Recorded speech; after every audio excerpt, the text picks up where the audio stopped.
You talked about the operators just now. There's a consensus among the operators that government should not continue to control the dynamics of importing petrol. When is government going to take its hands off the process? I think if you consider that PMS or petrol accounts for well over 65% of the total fuels demand in country, and the fact that it's no more a commodity for Nigeria, because when one single product controls as much of your energy requirements, it means that when you look at the fuel side of the energy requirements, it suggests that in doing anything with that product or that grade, it calls for a lot more painstaking reviews. It calls for rigor.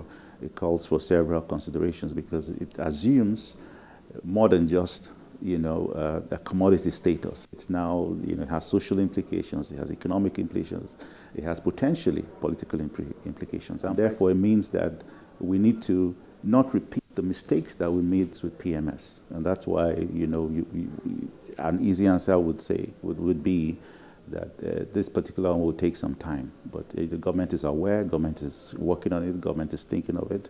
And I think at the right time, the right decisions will be made by government. The trucking of petroleum products continue unabated, but it's clearly unsustainable.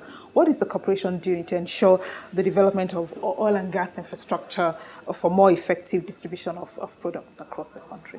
One of our key priorities is the restoration of full use of our pipelines to aid and ease the distribution bottlenecks that we have today, using just trucking as the primary mode of transportation. And we've made a lot of progress. As most of our lines, about 75% of our pipelines are actually available, to put products through them. We're loading out of Mosimi, Ejigbo, we're loading out of Aba. Kaduna, of course, is on stream. We're looking at going into Jos. We're looking at going into Gusau in the next few months. Enugu, we should be in Enugu in the next 6 weeks, and so on. So around the country, we're putting our pipelines back into use. We're actually, piping products through them into the various depots. We're also rehabilitating the depot infrastructure. So we're investing in tankage in terms of, doing the inspections, doing the repair work we need to do, and putting them back into use. And that goes all the way to the upstream facilities that are controlled by the downstream, directorate within NNPC. So we're looking at Escravos, we're looking at Bonny Export Terminal. So we're spending a lot of money just rehabilitating our infrastructure and putting them back into use for, for the ease of distribution within Nigeria. And we're doing that with some success. Refining of petroleum products is something that's always talked about. How much of an impact will the spate of greenfield projects currently on the table have on the country's import bill?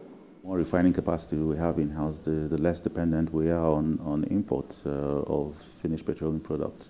So, for NNPC and indeed government, the primary focus today is to restore the capability of our 4 refineries, so that they can operate at the 445,000 barrels per day, which is the nameplate capacity of those refineries. So as we get those refineries to that level, then, the co-location strategy for refineries, which is encouraging private investors to come and share existing infrastructure, locating their refineries within our refining complexes in Nigeria. And those who have additional licenses who are ready to actually go in and erect and install refining within their selected locations. As well as, the policy that government is pushing today on modular refining. I think if we put all of that together, and then you add Dangote's refining plans, Nigeria would ultimately be a big net exporter of petroleum products. So, the global vision for this market, for everybody, for the industry, would be to get us to that point where Nigeria becomes the refining hub for the most of Africa. So out of here, we'll supply a lot of regional markets.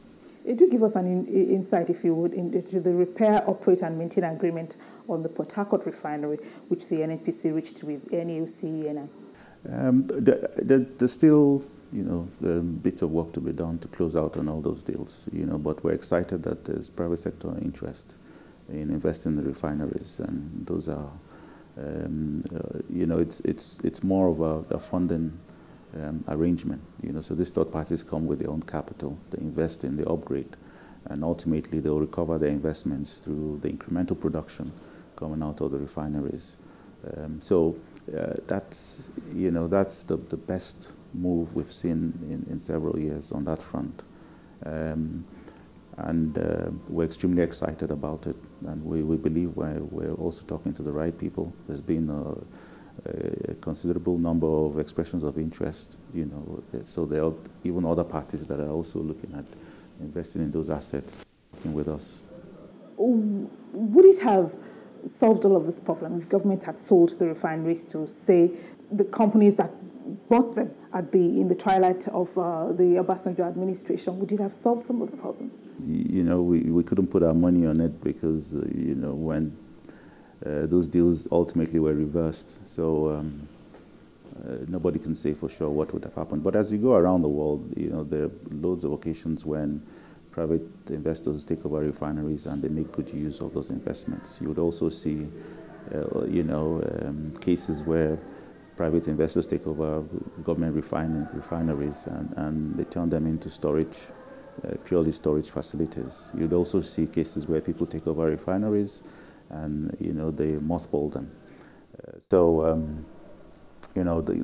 I think for us the positive thing about what's happening on the refining front is that the current government, the current administration is totally committed to ensuring that we restore and maintain and sustain the refining capability within Nigeria. To be clear, Nigeria is not selling the refineries. That's government's position, is that refineries are not for sale. What lessons were learned from the throughput debacle involving MRS and Capital Oil? There's not a lot to say because we've moved on. A lot of work has been done in terms of looking at internal controls and looking at the agreement and the way we actually implement the provisions of the agreement. I think we've identified opportunities in making sure this does not happen again. This is our commitment. So in terms of making sure that people understand within the corporation, people understand what our expectations of management are, and understand what they're supposed to do in securing the assets of government and the assets of the corporation. I think we've done a lot of work on that front, but we've learned our lessons basically.